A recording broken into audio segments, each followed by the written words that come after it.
connecting faith and life. And you're watching Realfaith TV!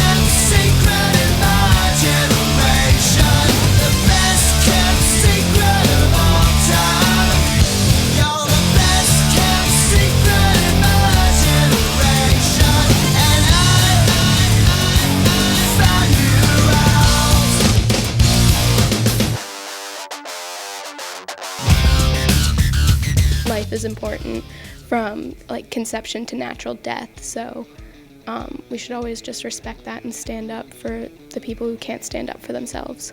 I don't think that there's any circumstances that it's justifiable to take a life. It's a gift from God to be here on earth. Ultimately, it's God's choice. Because it's a sensitive subject, some people are really defensive about the side they stand on. I think a lot of young people don't engage actively in advocating for human rights because they're afraid to seem like outcasts and they don't want to shove their opinions down other people's throats, so they just keep it to themselves. I've participated in the March for Life in Washington, D.C., the pro-life rally at Seton Hall, and the march in Trenton. And I do this because I believe that every life matters. This year, we participated in a March for Life, and it was mainly about pro-life and how we should be against abortion. And it was good to have kids at the rally so people could understand that even we are against it. I think if you believe in something strongly enough, then you should just go for it and speak your mind, and maybe other people will follow. All life has inestimable value, even the weakest and most vulnerable. The sick, the old, and the unborn and the poor are masterpieces of God's creation. Made in his own image, destined to live forever. And deserving of the utmost reverence and respect.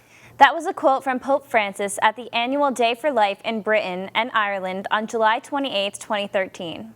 It can be a daunting task to support life issues in the throwaway culture we live in.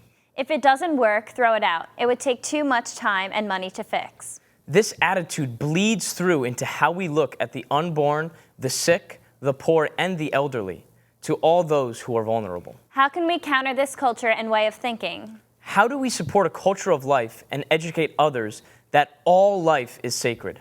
Life is sacred. That's what we'll be talking about today. Hi, everyone. I'm Emily. And I'm Christian. And this is Realfaith TV. We'd like to thank the students from Red Bank Catholic and Red Bank, New Jersey for helping us open our show today.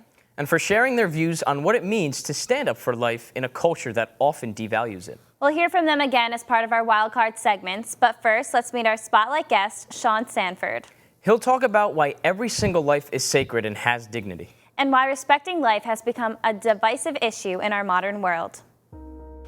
Well, on the most basic level, sanctity of life means the holiness of life. And so I think what it refers to and what the church encourages us to think about is God's divine spark inside all of us. And so within all of creation, God is present, and particularly within human beings, God is present. And so we are holy because we are made in the image and likeness of God.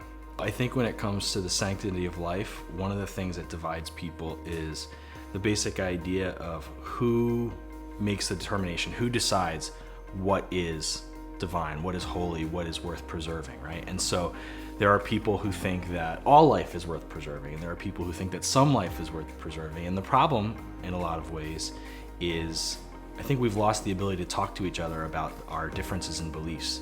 And so when you lose that ability to have a conversation, it's really easy to get stuck in your position and to be unwilling to talk to other people. And I think we see that in our political system. I think we see that in our society. We see it on TV all the time, which is why I can barely watch TV anymore, unless it's Big Bang Theory and then I watch it.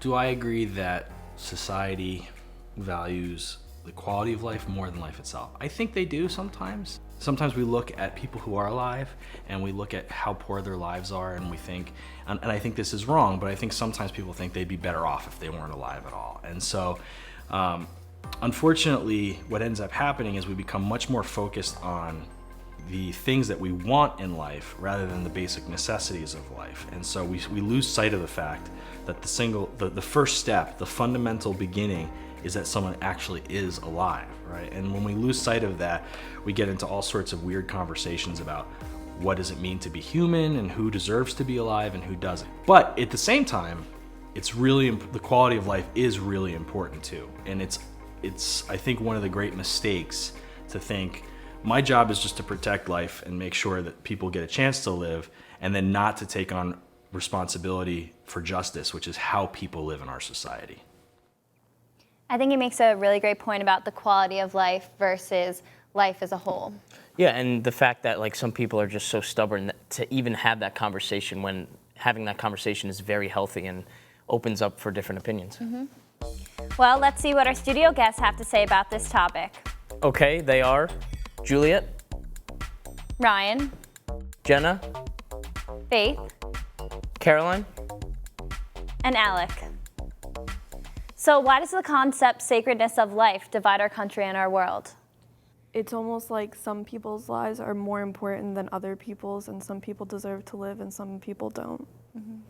And I feel like there's so many ideas out there that some people don't know what to choose, and they're forced from their area what they believe when they're at a young age.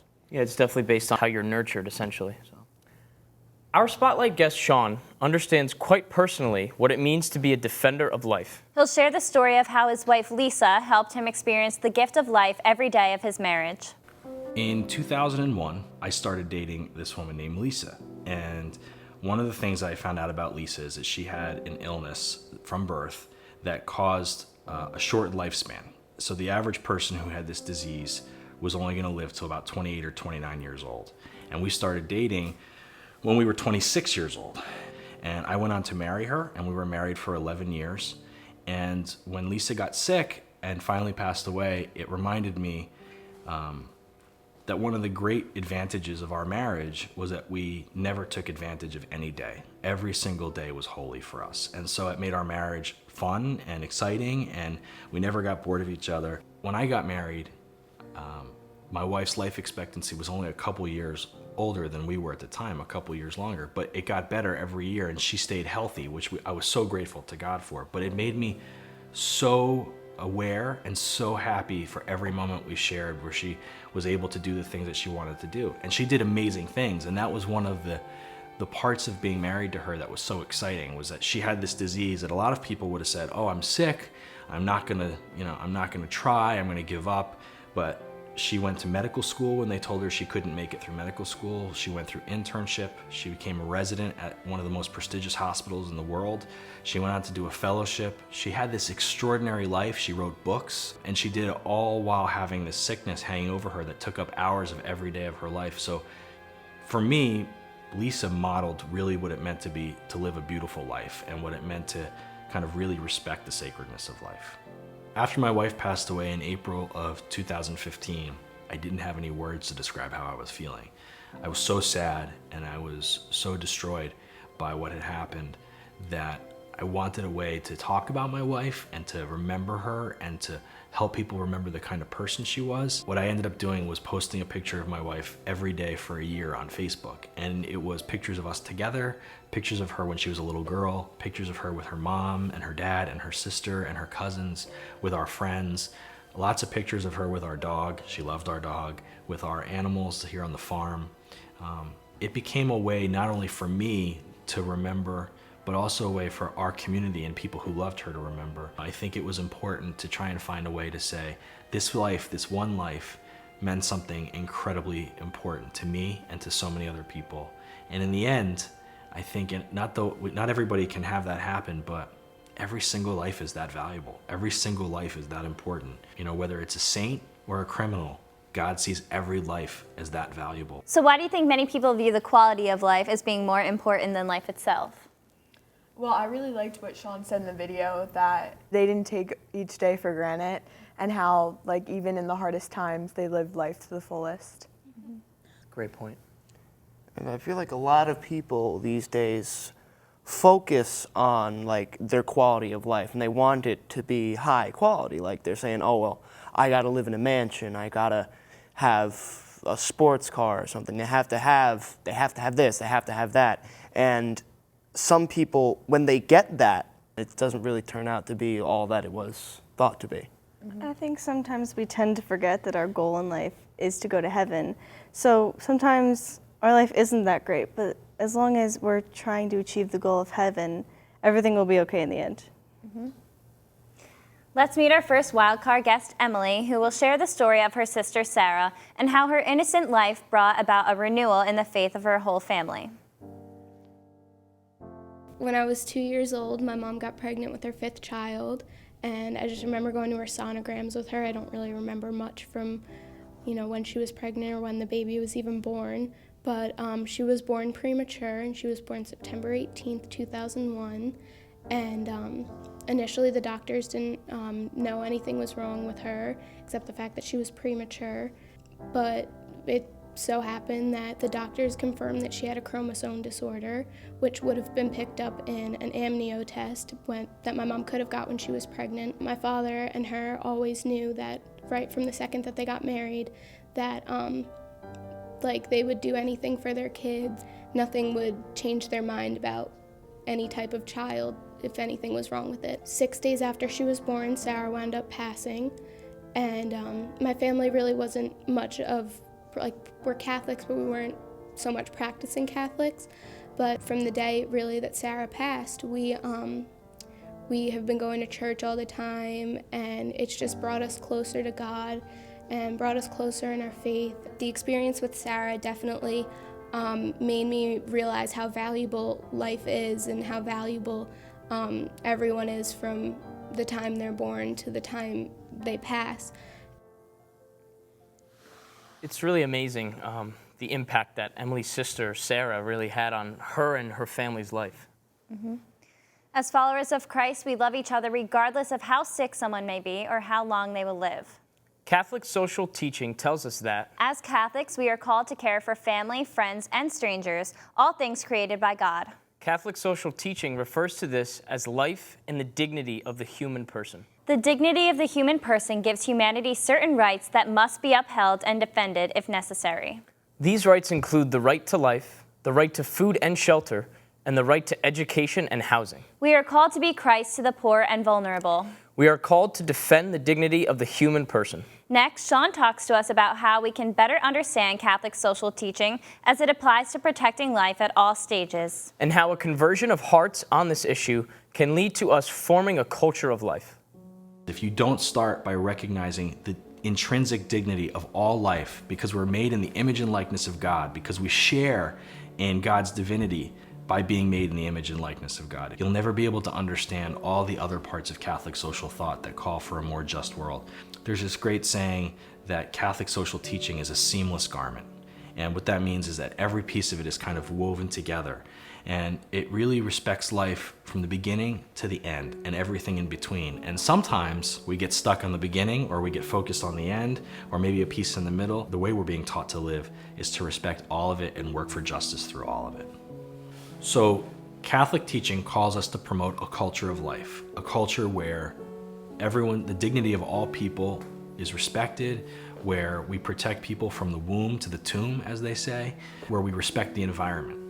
Unfortunately, we don't live in a culture of life. And I think a big part of that comes down to, we live in the West in particular, we live in a culture that's mostly dictated by our ability to buy things and throw things away. It's what's called consumer culture. And so when you don't value things, that extends to people too. And we don't always value people. I think that there's a lot of things we can do to promote a culture of life, but unfortunately, when you're surrounded by all this violence with shootings and wars and abortion and the violence that happens to people who are poor, you become desensitized to it. And one of the things that we have to do as Christians is not allow ourselves to be desensitized to violence, to injustice, because once we do that, we become part of the problem. So to be part of a culture of life, you have to pay attention, and you have to observe what's happening, and you have to care enough to change the systems that we live in and to change yourself, because ultimately a culture of life starts with the conversion of the hearts of millions and millions of people. So can any of you guys share any times where you've witnessed a culture of life or a culture of the throwaway culture that you see among your peers, perhaps? I have a friend, and her parents will buy her anything she wants, and they wouldn't get her the new iPhone. So she came into school with it completely broken, and I thought she really broken it, but when her parents finally got her the new phone, she told me that she broke it on purpose just to get the new phone. Yeah, you can see in the culture today how quick people are to go out and get the new thing, even when they have like devices like an iPhone that are fully functional and they really don't need it. And same thing with food, how quickly people are just to throw it out instead say save it, because you know there's people who aren't able to just get that food you're throwing away. Yeah, whenever I go out to dinner, I try to box up my food and take it home. It's just something that my parents have kind of like ingrained in me from like when I was young, so it's just something I take after them. Just like that, there's so many examples of the culture of life. Do you guys have any examples of life? For culture of life, there's a time when at Battle of the Classes at my high school, a girl who wasn't a part of it was, she wasn't the most popular, but she wanted to have fun, and she decided to go out and dance on her own. And everybody started to laugh at her, and then all of a sudden a guy you wouldn't think who would go down, he went down and actually started to dance with her. He felt bad that everybody was making fun of her. They kind of had like a small dance-off, and I really liked that he did that, and I felt like he wasn't thinking about himself. He thought about her and how she'd feel. In my class, there's this kid. He has a mental disability, but every time he tries to do something, my class will start to clap. They'll do things with him. At the end of the year, when he received an award, everybody in the audience, everybody got up and clapped. Those are really great examples because they're a good example of the cultures of life, and ultimately that's what Jesus would do. Mm-hmm. The United States Catholic bishops published a document in 1983 called The Challenge of Peace. Paragraph 15 states that the human person is the clearest reflection of God's presence in the world. All of the Church's work in pursuit of both justice and peace is designed to protect and promote the dignity of every person. For each person not only reflects God, but is the expression of God's creative work. With new movements to further the death penalty and doctor-assisted suicide legislation in both in the country and abroad, it can challenge our thinking of what it truly means to promote the dignity of every person and have us question if the taking of life is ever acceptable. Next, Sean addresses this confusion and looks to Jesus Christ as the Prince of Peace for answers. So the question is there any situation where the taking of a life can be okay? I think it's a complicated question because we do live in a culture where there's a lot of violence. The Church has had two teachings on this over the course of the last 2,000 years. When it comes to self-defense and certain kinds of war, they had one set of teachings that came out of our history called just war, where it said in certain situations it's okay for self-defense, it's okay to liberate people, to go to war for these reasons. There's another tradition in our church, which is also 2,000 years old, called pacifism, which says it's never okay to engage in violence. It's good that the church has these two traditions because they're in conversation with each other all the time. Is violence acceptable? And if it is, what are the conditions in which it's acceptable? Personally, I probably lean a little bit more towards the pacifist camp, but there's a part of me that understands that sometimes we have to defend the lives of people who are at risk. We have millions and millions of children in the developing world who are at risk of being made into child soldiers or landmines or all sorts of possible things where we could intervene to help them. So unfortunately, I think we live in a world of a lot of violence, and as Christians we're called to peace. We follow the Prince of Peace. The Church teaches, specifically in regards to the death penalty, that only when a society cannot protect people from someone who is dangerous is it acceptable to use the death penalty. In recent years, Pope John Paul II and Pope Benedict and Pope Francis have come along and said, there are almost no conditions in the West, and in the United States there are no conditions where this happens. And so practically speaking, when it comes to the death penalty, the Church says that it's never okay to take a life, at least in the society that we live in. So it's a very complicated question, and the answers are often very complicated. But the way I choose to live my life is to try and respect all life, even if it's not a life I agree with the way they're living it, and to try and protect the dignity of all people. So what are some ways that you think society accepts or justifies the taking of life? I think one way is that, like, the ideology that, like, oh, if someone killed someone, we have to kill them, like an eye for an eye kind of thing. But in actuality, that not only does that disagree with God's teaching, but it also, like, if you want a criminal to learn about what he did wrong and think about it, what is ending it short for him going to do? I'd rather have him sit and think about his decision, repent for life in jail, than take his life right away. And if he repents, then he'll be forgiven by God, because even some of the greatest saints, like Saul, he was a murderer, he was evil, but then when he found God, he was transformed, and now he's one of the greatest saints. In addition to the death penalty, assisted suicide, euthanasia, that's another large issue in our world, because a lot of people who are diagnosed with a life-threatening disease where they know they're going to die soon, they think, why is my life still precious? Why is my life still valued? But under God, we know that God loves us no matter what, and our life is always valued, and it's always sacred. And also with abortion, like, the mother's excuse sometimes is, well, it's my body, I can do what I want, but the baby has as much of a right to live as the mother does. What he was talking about the just war theory, and there's nothing left. You've tried to resolve like a conflict peacefully, and you've tried every single option that you can, and it's not working. That's when it's okay to declare war and to, like, go to war and stuff. That's one of the things that in the just war that says it's okay. Let's go to our second wildcard guest, Annie, who will share her story of her cousin who, although disabled, has brought her and her family tremendous joy and love every day of his life. I have a cousin who's 30 years old and he's handicapped. His name is Tully, and I really love him. And he's really helped us become close as a family and realize how sacred life is. And even though he can't talk and we can't really, like, have real conversations with him, whenever he's around, he's always, like, the most fun person ever. So this is really important to me, because most people, if they ever found out that they were going to have a child that was handicapped, they might consider not having him. And my aunt and my uncle said that even if they ever knew that, they would never give him up. And I'm really glad, because he's a gift and he's really fun, and I can't imagine life without him. It's a great story Annie told us. And it's so great to see how she's truly embracing his human dignity.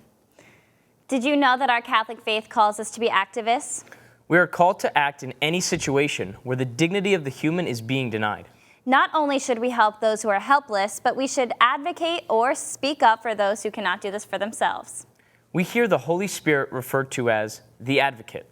This means the Holy Spirit comes to our aid for guidance and comfort. We are called to come to the aid of our brothers and sisters in Christ who need others to support and defend their dignity as human beings. Lastly, our spotlight guest, Sean Sanford, discusses the importance of taking action in our defense of life and creating a society that empowers people to live with dignity. You know, I asked myself the question, what can I do as a person of faith? What am I called to do? Pope Francis is amazing at this. He reminds us all the time that really, as Catholic Christians, we are called to take care of the least of these. One of my favorite parts of scriptures, but it also scares me a little bit, is when Jesus says, whatsoever you did for the least of these, my sisters and brothers, you did for me.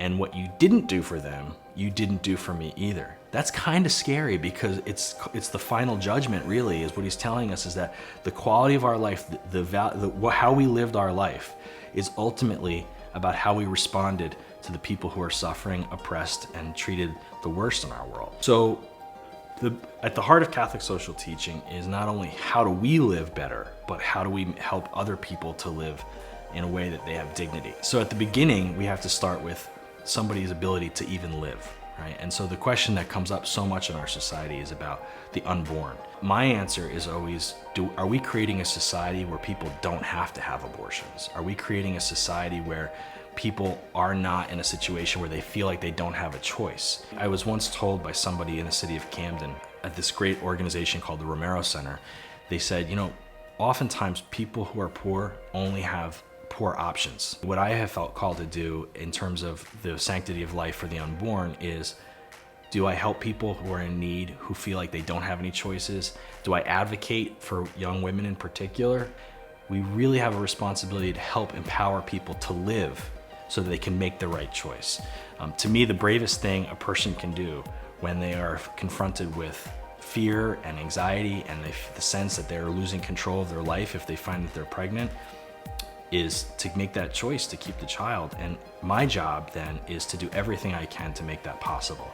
As a society, do we provide free pre and postnatal care so that babies are healthy?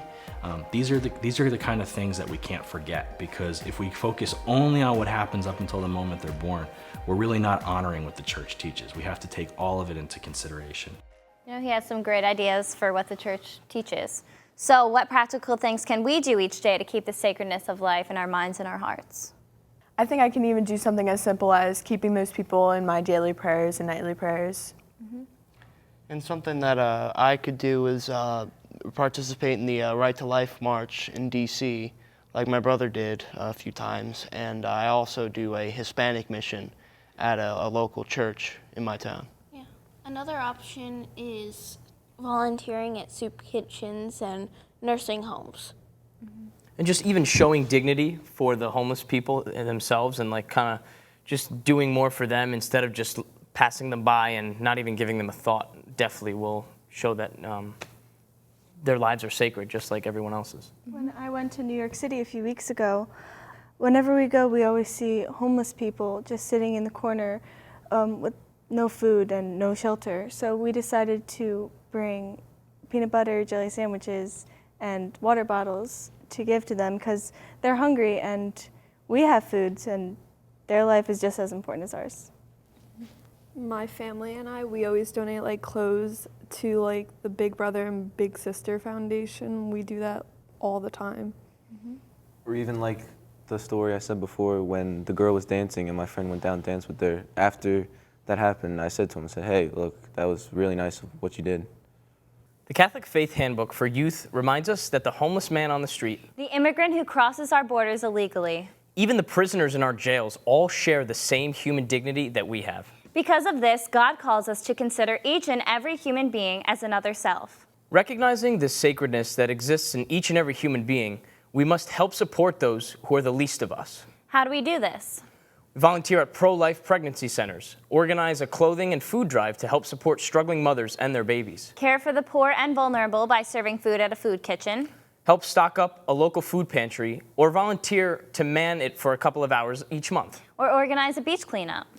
What are some other ways that you think we can support the sacredness of life by promoting the dignity of all? We want to hear from you. Contact us at realfaithtv.com. Or share your thoughts with us on Twitter. And we'll leave you today with this quote from Albert Einstein. The world will not be destroyed by those who do evil, But by those who watch them without doing anything. so stand up, speak out, and be a voice for the voiceless. And help others to see the beauty and sacredness in the world God created for us. Thanks for watching. We'll see you next time on Real Realfaith Faith TV. TV. God bless.